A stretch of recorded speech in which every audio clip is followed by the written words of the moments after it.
హోళీ అనేది ఒక రంగుల పండుగ. వసంతకాలంలో వచ్చే ఈ పండుగను భారతదేశంలోనే కాకుండా నేపాల్, బంగ్లాదేశ్, అలానే మన ప్రవాస భారతీయులు కూడా జరుపుకుంటారు. ఈ హోళీ పండుగని వసంతోత్సవ్ అని కూడా పిలుస్తారు. ముఖ్యంగా కృష్ణుడికి సంబంధించిన ప్రదేశాలైన మథుర, బృందావనం, నందగావ్, బర్సానాలో ఈ హోళీ పండుగ చాలా అద్భుతంగా జరుపుకుంటారు.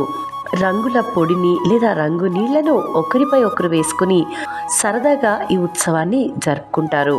అసలు ఈ హోళీ పండుగ ఎలా వచ్చింది, దానికి కారణం ఏంటి అనేది చూసుకుంటే మన పురాణాలలో అనేక సందర్భాలలో వివిధ రకాల సంఘటనలు ఈ హోళీతోటి ముడిపడి ఉన్నాయి.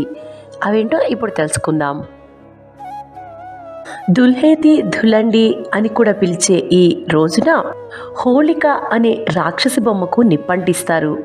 అసలు ఈ హోళిక ఎవరు? పూర్వం రాక్షసులలో ఒకరైన హిరణ్యకశిపుడు చెల్లెలే ఈ హోళిక. హిరణ్యకశిపుడు ఎంతో దీర్ఘంగా చాలా కాలం తపస్సు చేసిన తర్వాత పుత్రుడు జన్మిస్తాడు. అతనే మన అందరికీ తెలిసిన ప్రహ్లాదుడు. ప్రహ్లాదుడు శ్రీ మహావిష్ణువు భక్తుడు. అయితే రాక్షసరాజైన హిరణ్యకశిపుడికి అది ఎంతమాత్రం నచ్చేది కాదు. అందుకే ప్రహ్లాదుణ్ణి చంపించడానికి చాలా రకాలుగా ప్రయత్నిస్తాడు. ప్రతిసారి ఆ భగవంతుడి లీలల వల్ల మన చిన్ని ప్రహ్లాదుడు కాపాడబడుతూ ఉంటాడు. చివరి ప్రయత్నంగా హిరణ్యకశిపుడు ప్రహ్లాదుణ్ణి తన మేనత్త అయిన హోళిక ఒళ్ళో కూర్చోమని హిరణ్యకశిపుడు కొడుకుని ఆదేశిస్తాడు. మంటల నుండి రక్షించే శాలువాను ఆమె ధరించడం వల్ల ఆమెకి ఎలాంటి హాని జరగదు. అయితే ప్రహ్లాదుడు తన తండ్రి ఆదేశాలను వెంటనే గ్రహించి తనను రక్షించమని శ్రీ మహావిష్ణువు వేడుకుంటూ వెళ్ళి ఆమె ఒడిలో కూర్చుంటాడు.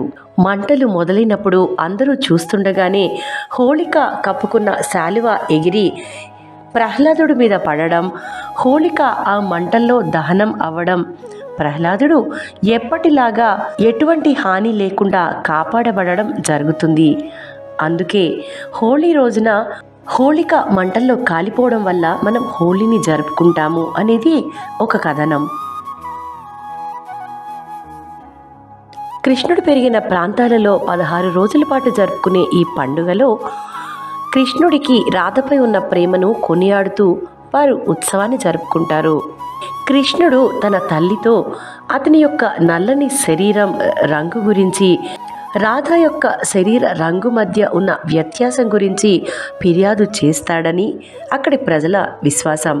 అందుకనే కృష్ణుడి తల్లి రాధ ముఖాన్ని రంగు పూయాలని నిర్ణయించుకుంటుంది.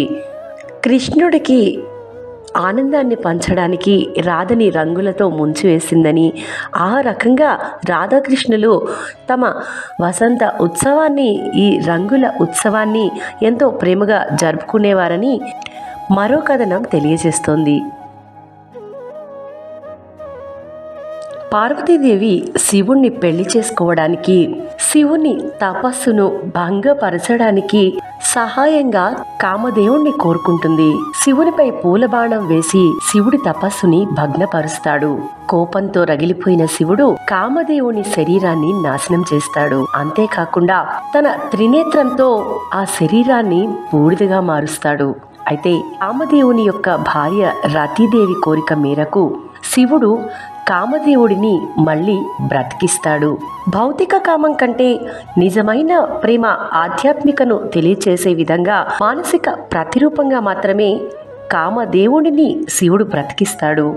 ఈ సంఘటన వలన హోళీ రోజున భోగి మంటలు వేసి కామదహనాన్ని వేడుకగా జరుపుకుంటారు ప్రజలందరూ. హోళీ విశ్వవ్యాప్తంగా ప్రకాశించే పండుగ. ఈ పండుగ రోజున తేజం యొక్క వివిధ తరంగాలు విశ్వవ్యాప్తంగా పయనిస్తాయి. అక్కడ వివిధ రంగులు ఉత్పత్తి అయ్యి వృద్ధి పొంది వాతావరణంలో ధాతువు పూర్తి సంపూర్ణ ధర్మాన్ని కలిగి ఉంటాయి అని మానవాళి విశ్వాసం. మరొక్కసారి మయూఖ ప్రేక్షకులందరికీ హోళీ రంగుల పండుగ శుభాకాంక్షలు.